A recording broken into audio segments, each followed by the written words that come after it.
You want dwarves, beer, guns,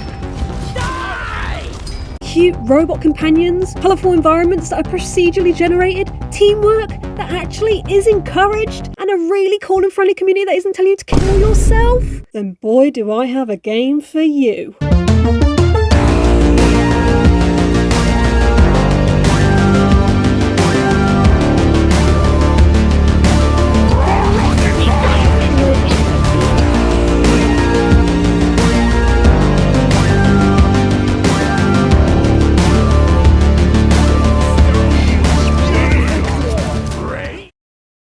Developed by Ghost Ship Games, you play as one of 4 classes of dwarves, tasked with gathering certain materials, hacking and destroying data, killing bugs, and much more for the company who hired you, whether you come out dead or alive, with a team or on your own. As for the 4 classes, there's the Scout, whose abilities include a grappling hook and a flare gun, aka my favourite class. The Gunner, who wields a zipline launcher and a shield, which can come in great during really clutch moments. The Engineer, who can create platforms and Detroit Become Human. Okay. The Engineer, who can create platforms and deploy 2 turrets for increased flyer power. And deploy 2 turrets for increased firepower. And last but not least, the Driller. Okay, no hate towards the Driller, but I just can't get on with him. I can't do it. If you're seeing any footage of me playing as the Driller, I'm a bit shit. That's why, and my level's like level 2. I can't do it, mate.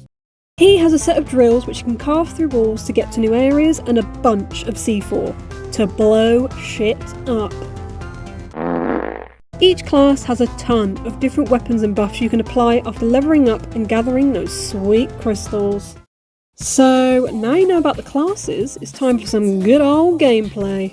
For some of the time, you'll be spending it in the hub area, filled with wardrobes, customise your dwarf, a bar to hang out with your fellow teammates, benches to review and upgrade your equipment, shops, a forge, mini games such as knock off Flappy Bird and barrel toss. On the other side of the coin, you'll be completing a vast array of different objectives in either multiplayer or single player. If you are playing in single player, you get to have a fellow robot called Bosco, and he aids you from mining to shooting things. He is the best. But from stealing eggs to hacking robots, mining minerals and more. The main minerals you'll be looking for in every mission is gold and nitra. Gold is used to purchase cosmetics, and nitra is used to cool down ammo when you're running dry. This stuff can be precious on the harder difficulties, and knowing when to call it down when necessary is important. Now this might sound super sweaty and serious, but there's plenty of funny moments you'll encounter along the way, I promise. Gonna be better miners than you are dancers.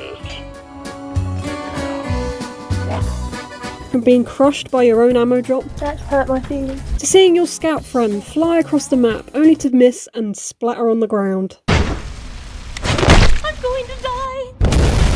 I've done that too many times. Mate, you can even make friends with certain bugs and call one Steve. It's great. What sets Deep Rock apart from other games is that the entire Battle Pass is free. You heard me right, free. You know the one. You buy one, you get one free. I said you buy one, you get one free. There are DLCs of skins available to buy that help support the devs, but it's pretty hidden in the main menu and not, plastered all over the UI. I'll never forget when I first dropped into my first ever mission with 3 other dwarves. I instantly became lost and was apologising in the chat. And what did they do? They took their time to help guide me and show me the ropes. And fast forward to now, I'm doing the exact same to any new fellow miners I pair up with on my travels. The community of Deep Rock are probably the nicest I've experienced thus far. After trudging through Overwatch's thick sludge of shit since launch back in 2016. I need healing. To say it was refreshing is putting it lightly. I'm yet to encounter a bad experience 50 hours in.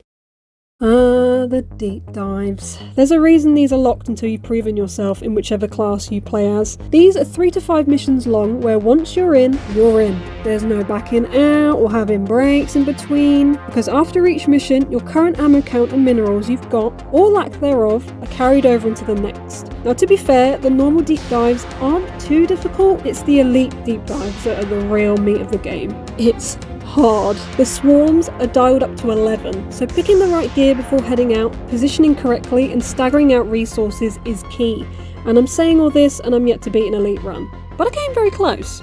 So if anything I've said even slightly, even remotely interests you, please check it out. I know it's been quite a vague review, but I just wanted to get something out there Deep Rock related because it's just such an amazing game. Graphically, it's stunning and the gameplay merges with it perfectly. It tends to go on sale on Steam occasionally, but do be warned, once you start, it's kind of hard to stop. If you made it this far, thank you so much for watching. If you enjoyed it, I'd really appreciate a sub or even a like or comment. As well as gaming videos, I do make music and I will be posting new music soon too. Wink wink. I'll catch you in the next one, and remember, rock and stone.